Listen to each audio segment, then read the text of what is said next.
നമസ്കാരം ജന്മഭൂമിയിലേക്ക് സ്വാഗതം. ലോക്സഭാ പ്രതിപക്ഷ നേതാവ് രാഹുൽ ഗാന്ധിക്കെതിരെ അവകാശ ലംഘന നോട്ടീസുമായി ബിജെപി എംപി നിഷികാന്ത് ദുബെ. ലോക്സഭയിൽ രാഹുൽ നടത്തിയ വിവാദ പരാമർശങ്ങളുടെ പശ്ചാത്തലത്തിലാണ് നീക്കം. ഇന്ത്യയെ പരിഹസിക്കാനും രാജ്യത്തിന്റെ അന്തസ്സിനെ മുറിവേൽപ്പിക്കാനും വേണ്ടി ചരിത്രപരമായ വസ്തുതകളെ ലജ്ജയില്ലാതെ വളച്ചൊടുക്കുകയാണ് രാഹുൽ ചെയ്തതെന്നും ബിജെപി എംപി പറഞ്ഞു. വസ്തുതാവിരുദ്ധമായ പ്രസ്താവനകളിലൂടെ ഇന്ത്യയുടെ പ്രതിച്ഛായ തകർക്കാൻ രാഹുൽ ശ്രമിച്ചുവെന്നും എംപിക്കെതിരെ നടപടിയെടുക്കണമെന്നുമാണ് ലോക്സഭാ സ്പീക്കർ ഓം ബിർളയോട് നിഷികാന്ത് ദുബെ ആവശ്യപ്പെട്ടിരിക്കുന്നത്. തിങ്കളാഴ്ച ലോക്സഭയിൽ കോൺഗ്രസ് എംപി രാഹുൽ ഗാന്ധി നടത്തിയ പ്രസംഗത്തെ പ്രതിരോധ മന്ത്രി രാജ്നാഥ് സിംഗും വിമർശിച്ചു. ഇന്ത്യൻ കരസേനാ മേധാവിക്കെതിരെ തെറ്റായ ആരോപണങ്ങൾ പ്രചരിപ്പിച്ചതായും ഇന്ത്യ ചൈന അതിർത്തി തർക്കത്തിൽ തെറ്റിദ്ധരിപ്പിക്കുന്ന പരാമർശങ്ങൾ നടത്തിയതായും അദ്ദേഹം ആരോപിച്ചു. കരസേനാ മേധാവിയുടെ പരാമർശങ്ങൾ ഇരുവിഭാഗത്തിന്റെയും പരമ്പരാഗത പെട്രോളിംഗിലെ അസ്വസ്ഥതകളെ മാത്രമേ പരാമർശിക്കുന്നുള്ളൂ. അടുത്തിടെ ഉണ്ടായ സൈനിക നടപടികളുടെ ഭാഗമായി ഈ രീതികൾ പരമ്പരാഗത രീതിയിലേക്ക് പുനഃസ്ഥാപിച്ചതായും അദ്ദേഹം പരാമർശിച്ചു.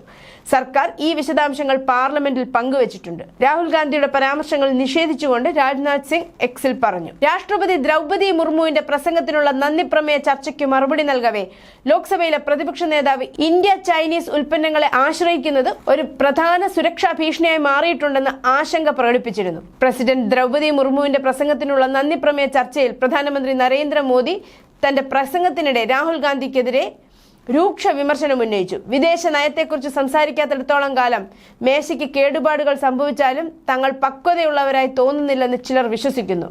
വിദേശ നയത്തിൽ ആത്മാർത്ഥമായി താല്പര്യമുള്ളവർ JFK's ഫൊഗോട്ടൺ ക്രൈസിസ് എന്ന പുസ്തകം വായിക്കണമെന്നും ഞാൻ നിർദ്ദേശിക്കുന്നു. വെല്ലുവിളി നിറഞ്ഞ സമയങ്ങളിൽ വിദേശ നയം എങ്ങനെ കൈകാര്യം ചെയ്തുവെന്നും അതിന്റെ പേരിൽ കളിച്ച കളികൾ എന്താണെന്നും വെളിപ്പെടുത്തുന്ന പുസ്തകമാണിത്, പ്രധാനമന്ത്രി മോദി പറഞ്ഞു.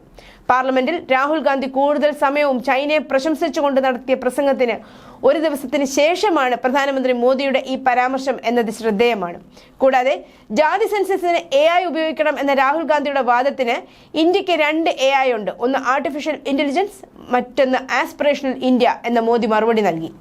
പ്രധാനമന്ത്രി മോദി ഇപ്പോൾ പൊതുജനങ്ങളിൽ നിന്ന് അകന്നു എന്ന പ്രിയങ്ക ഗാന്ധി പറഞ്ഞതിന് "യേ തോ ഹമാരാ തീസരാ ഹി ടേം ഹെ", ഇത് ഞങ്ങളുടെ 3ാമത്തെ ടേം ആണെന്ന് പ്രധാനമന്ത്രി വ്യക്തമാക്കി.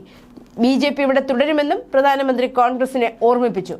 അടുത്തൊന്നും നിർത്താനുള്ള മാനസികാവസ്ഥയിലല്ലെന്നും അദ്ദേഹം കൂട്ടിച്ചേർത്തു.